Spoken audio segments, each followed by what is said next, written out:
വയനാട്ടിൽ ദേശസാൽകൃത ബാങ്കുകളിൽ ഉൾപ്പെടെ ജോലി വാഗ്ദാനം ചെയ്ത് കോൺഗ്രസ് നേതാക്കൾ ലക്ഷങ്ങൾ തട്ടിയെന്ന പരാതിയിൽ കൂടുതൽ വെളിപ്പെടുത്തൽ.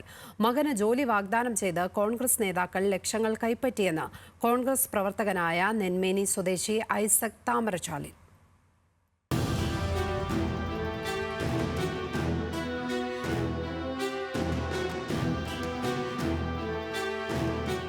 മോന് ഇവിടെ ജോലി ഉണ്ടായിരുന്നു. ഇവിടെ ഈ ഡിസ്ട്രിക്ട് കോപ്പറേറ്റീവ് അന്ന് താൽക്കാലിക ജോലിയാണ്. അപ്പോൾ അവിടെ നിന്ന് ആരെയോ പരിചയപ്പെട്ട് പറഞ്ഞു, നിങ്ങൾക്ക് താൽക്കാലികം ഒന്നുള്ള സ്ഥിരമാക്കണമെങ്കിൽ ഇങ്ങനെ ഒരാളുണ്ട്, അയാൾ നിങ്ങളെ സമീപിക്കുമ്പോൾ അയാൾ കണ്ടാൽ മതി, അയാൾ ചില കാര്യങ്ങളൊക്കെ പറയും, നിങ്ങൾ അനുസരിക്കണം.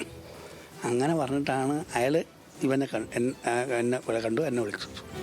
2013 മകന് സെൻട്രൽ ബാങ്കിൽ ജോലി വാഗ്ദാനം ചെയ്ത് കോൺഗ്രസ് പ്രാദേശിക നേതാക്കൾ 12 ലക്ഷം വാങ്ങിയതെന്ന് നെന്മേനി കോളിയാടി സ്വദേശിയായ ഐസക് താമരശാലിൽ പറയുന്നു.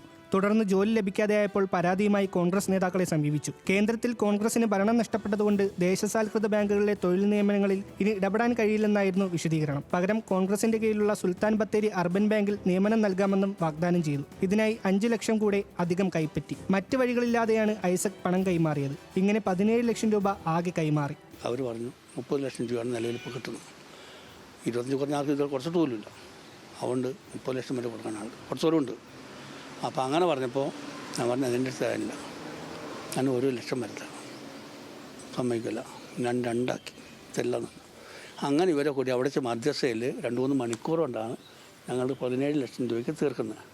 17 ലക്ഷം രൂപ തീർക്കണം എങ്ങനെയാണെന്ന് വെച്ച് കഴിഞ്ഞാൽ, ഞാൻ ഇത്രയും ക്ഷീണരായ പൈസ കൊടുത്ത് ഇത്രയും കാലാവധി കഴിഞ്ഞതിൻ്റെ മുൻഗണന വെച്ചിട്ടാണ് നിങ്ങൾക്ക് ഈ പൈസ ഇളവ് ചെയ്യുന്നത്.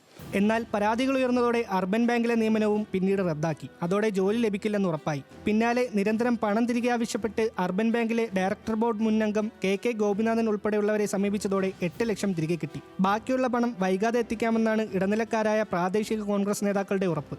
അതേസമയം പണം നഷ്ടപ്പെട്ടെന്ന് പറയുമ്പോഴും പോലീസിൽ പരാതിപ്പെടാൻ ഐസക് ഇതുവരെ തയ്യാറായിട്ടില്ല. മകന്റെ ജോലിക്ക് വേണ്ടി തന്നോട് കോഴപ്പണം വാങ്ങിയതിൻ്റെ നാൾവഴികളാണ് ഐസക് എന്ന കർഷകൻ നമ്മോട് പറഞ്ഞത്. ഇനിയെങ്കിലും ബന്ധപ്പെട്ട വകുപ്പുകൾ ഉണർന്നു പ്രവർത്തിക്കണം, നടപടി ഉണ്ടാവണം. വയനാട് കോളിയാടിയിൽ നിന്നും രതീഷ് വാസ്തവൻ, ന്യൂസ് മലയാളം.